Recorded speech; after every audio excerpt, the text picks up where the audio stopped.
Hey, this is Chris from Tea and Toast Design. I'm showing you guys a from start to finish project that I've just been working on. This was a pair of women's hiking pants. As you can tell by the sketch at the front, the design brief was really rough. I find this with most clients. They have an idea in their head, but they have no ability to get it down on paper. So that's pretty much my job, to take my clients' ideas and draw them up and make sure that it's exactly what they want, and then send that to the factory so they can get it actually created and made. I've been using Clo for about a year and a half now, maybe 2 years, and I found that it's pretty much the best tool that you could possibly use as a fashion designer. Before I used to use Adobe Illustrator and do a lot of 2D sketches, but you never really got a sense of the product and the final product. And the fact that I can create a perfectly created pattern and then draft that onto an avatar that is the perfect fit and then send that to the factory just saves so much time and energy.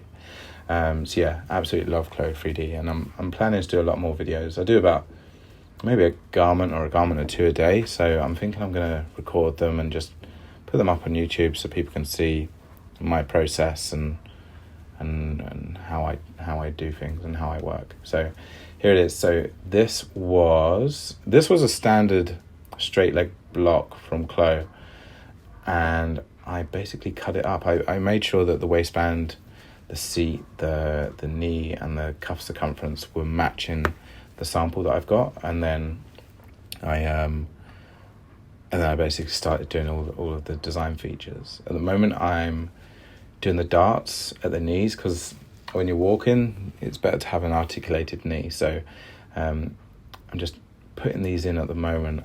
I put them in quite roughly. I did them too big. I think I did like 3 centimeters, and then you'll see in a moment I bend the leg, and even with the leg bent it's just too much. It's almost like, it'd be like 90 degrees would be a perfect angle for this current dart, and creates too much of almost like a tent at the top of it. So it was a bit too extreme. So I did bring this down a little bit at the end. Yeah, you might notice that I don't actually work this quick. I've sped this video up about, I think it's like 400%. It took about 2.5 hours. So I had to condense this down to like a 15-minute video for you guys. At the moment I'm doing the internal gusset. So what I did was, I think I took it 4.5 or 5 centimeters in from the back. As you notice, it was curved, and I don't really want a curved gusset. So instead of doing that, so you measure both the top and the bottom, so they match the front and the back seam, and then you just create a straight panel, and just double checking those lengths so that when you do sew it back on, it fits nicely. So I'll just slap this back into the middle. It's sometimes difficult when figuring out where you need to sew when one part is 3D and one part's flat. It's sometimes quite difficult to figure it all out, but you just need to test. There you go, sorted. So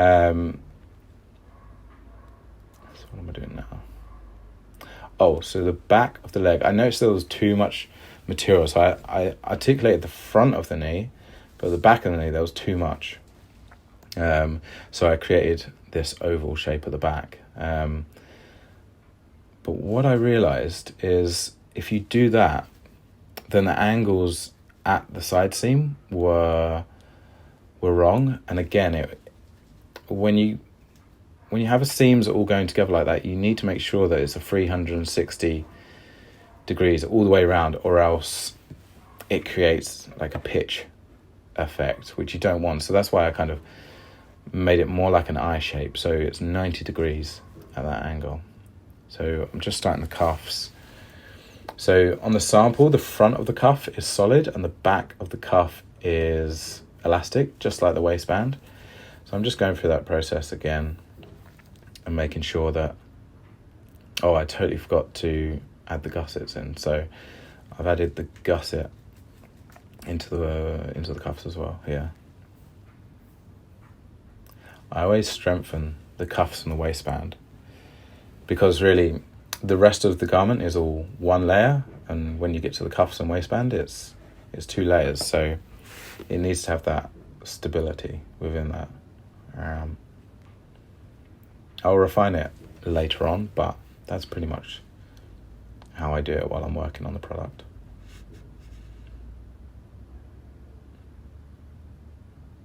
Oh, here I'm adding the elastic. So how much to bring it in, what ratio, what strength. I don't go too crazy on the cuffs. Yeah, I release it quite a lot.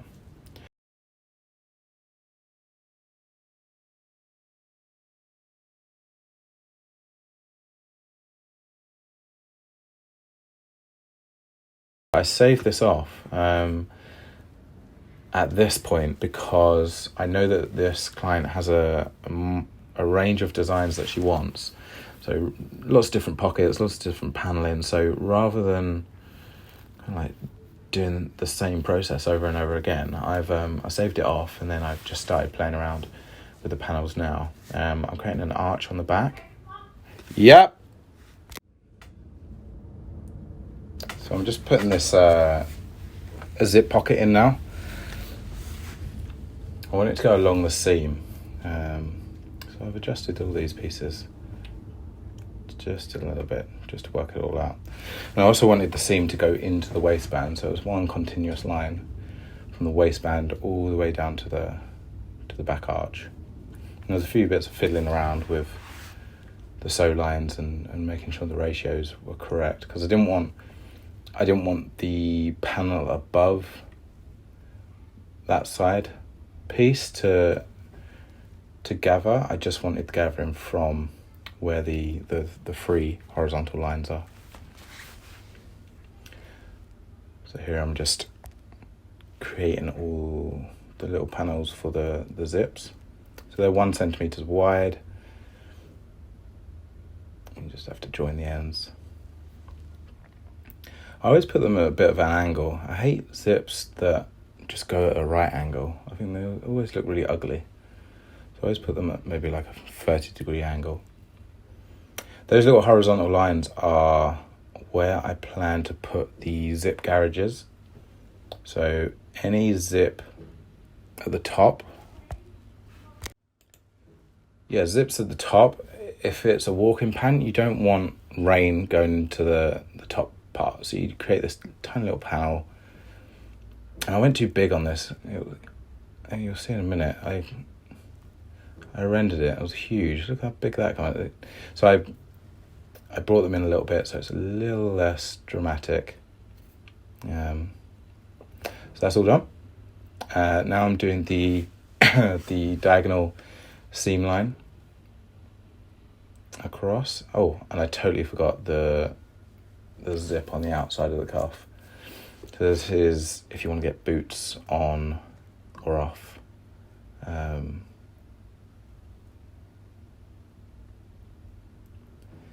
So I noticed at this stage I only had 1 fabric still, and because there's lots of different panels coloured panels within this garment, I thought it would be helpful if I just start to separate all the fabrics and make sure that I kind of know where all the pieces are and the proportions are right, whether or not I need to increase the length of the zips or decrease them.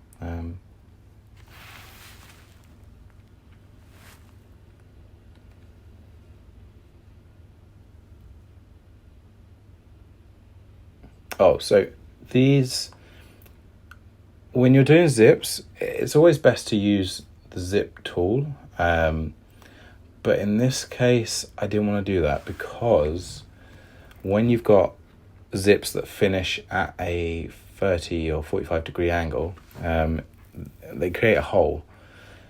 So I didn't want to do that. So I created their own panels. So what I'm doing now, rather than doing the whole thing twice or working symmetrically, I tend to just work on one side and then completely delete the other side and then just reattach that. You have to fiddle around with the fly a little bit and restructure all of that, but there's no point in doing things twice. You just do it once and then you cut and paste it.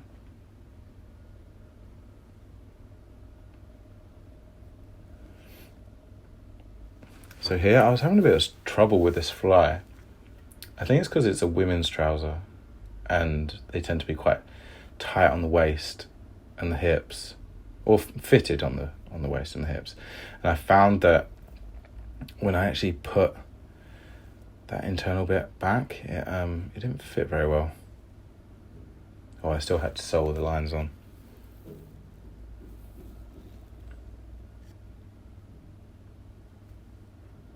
Okay, so the fly, it was just gaping open a lot, and I didn't particularly like the way it looked. So I did a lot of adjusting.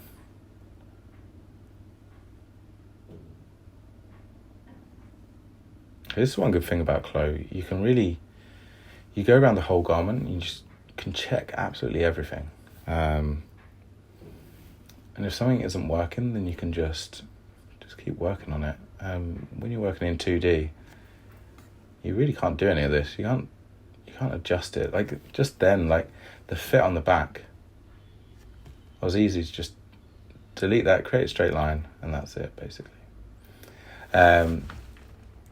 Okay, so now is the stage where, all the panels are done, all the features are done. Now I'm going to work on the fabric. I used a denim.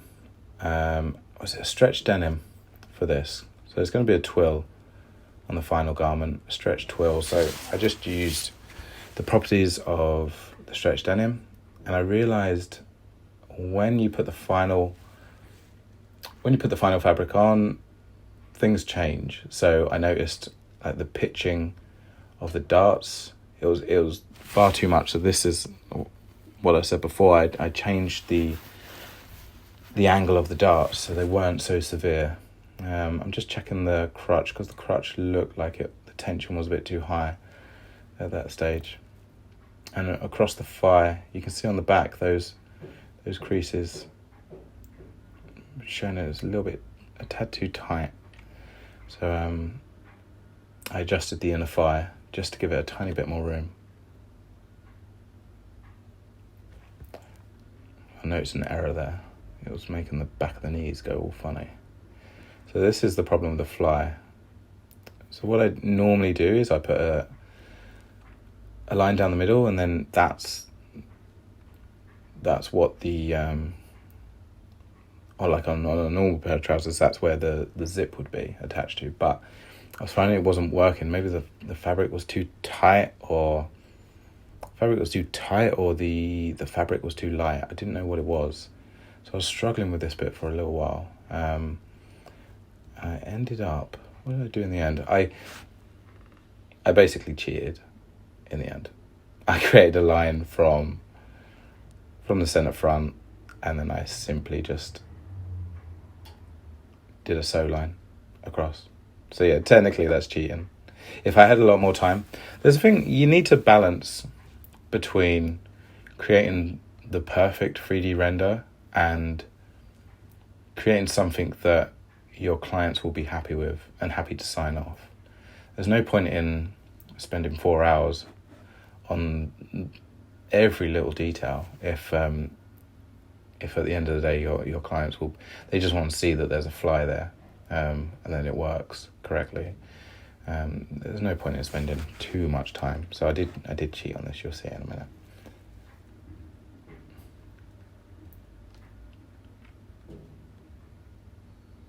There you go. Totally just cheated. Oh no, I'm still struggling with it. There you go. Done. Easy. Okay, so I just quickly adjusted the waistband a little bit because it was a little bit weird. Double checking everything. yeah, pretty happy with that. So I'm gonna start applying the colours. So my client wanted a 3-colour combination. Her colour scheme's pretty crazy. It almost looks like a pair of like retro ski pants. She said to me, there's no point in just creating black and grey or a solid colour, because people already do that. There's no point in trying to compete with that. So she's going for the crazy ones. All the zips are contrast, just to show the features. I'm playing around with the stitch here, so I always do one line and just make sure that all of the, all the 3D settings are correct. Like, go super zoom in and make sure that it looks realistic, because sometimes you can do it. If you don't do this first step, it could take a long time if you start duplicating this one and it's all wrong. So it's best to make sure the first stitch is perfect, and then you can start creating double stitch, single stitch, bar tacks, everything. A little bit annoyingly on this garment, because there's so many different coloured panels, you have to duplicate the stitching for every single colour, and you have to go throughout the whole garment and just double check that all your colours are matching, the stitch is matching the panel that it's on.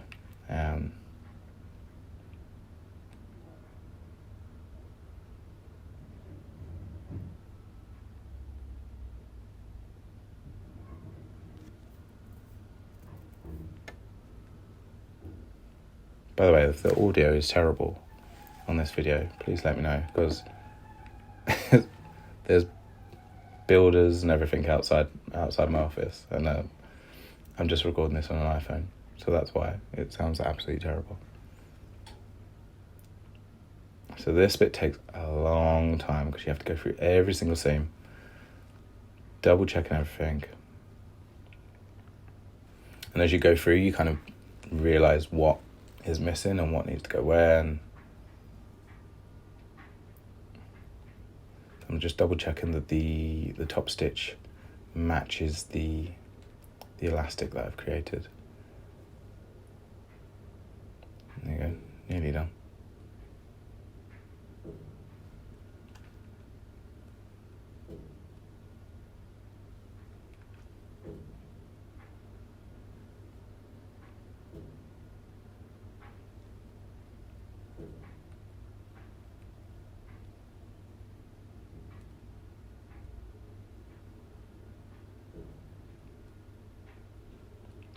So now the puckering. So I need to add the puckering to all the elastic parts. And there's just a lot of playing around at this stage, making sure visually it looks good.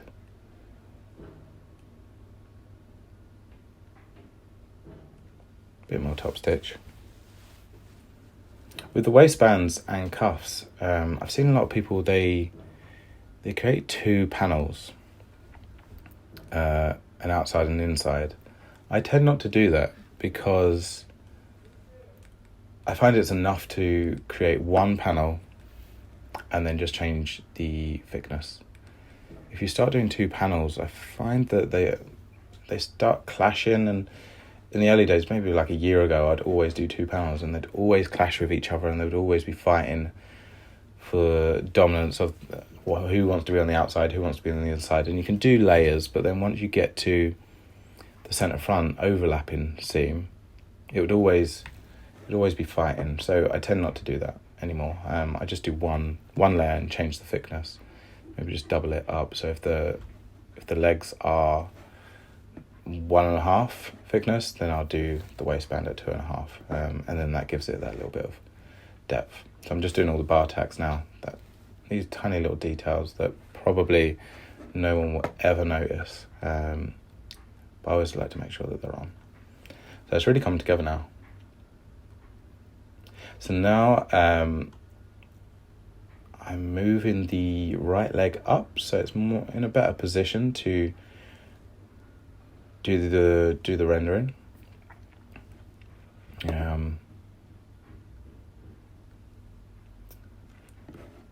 Yeah, because I'm going to get rid of the avatar. And I'm going to... There we go. Got rid of it. So I'm going to just start doing all the render settings now. This is how I do the rendering. I'm just figuring out the lighting for now. So I hate just the standard lights that you do. If I'm in a hurry, I'll just do like the high contrast studio lighting. But what I like to do is I like to put the studio lighting down to like maybe 0.5, and then just have 2 screen or rectangular lights, one at 45 degrees at the front and then one at the back. So you got this high contrast at the front, and then you have more shadows to the right. But then you put another rectangle behind so it has this like glow on the right side of the garment. So it kind of gives it a lot of depth. And what I like to do as well, the background color I find is really important. You can do high contrast, but I like to pick a color within the garment and then use that as the background color. And if you've got your lighting correct, that white glow on the left hand side will almost create an outline. See what I mean? It's nice. Okay, so here's the one at the front. And I always put the lights up really high just to kind of make sure that the angle is correct, and then I bring it down so it's not as harsh. So I noticed that the button wasn't looking good, and the zip, and yeah, all these little feet. As soon as you put the lighting on, then you notice all these weird little things that go on. There's something wrong with this zip gouge. It wasn't going along the seams. I left it in the end because it was literal millimeters, but it is something that bothers me. Oh, started adding the zippers and zip pullers, and have a little final touch.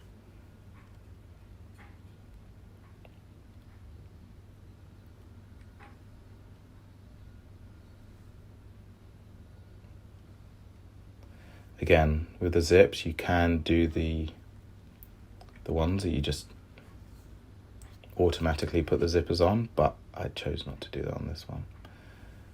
There we go. So within the colorway page, I'm just adjusting all the colors, making sure everything's in line, making sure the zip pullers are the same color as the rest. And at this point, what I'm going to do, I've tidied everything up.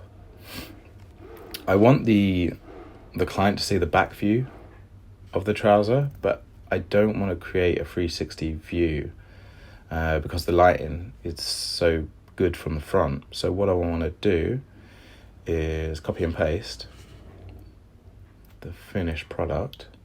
And where is it? There it is. You turn it 180 degrees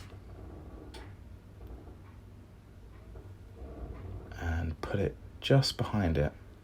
So I do it like this because then the lighting is consistent. There we go. And then just have to do the last little render settings. And there we go. And that's it. That's pretty much the process that I do. And if you want to see more of these videos, just like and subscribe. And if you want to have any questions, then put it in the comments section below and I'll try and get back to you. Cheers, bye.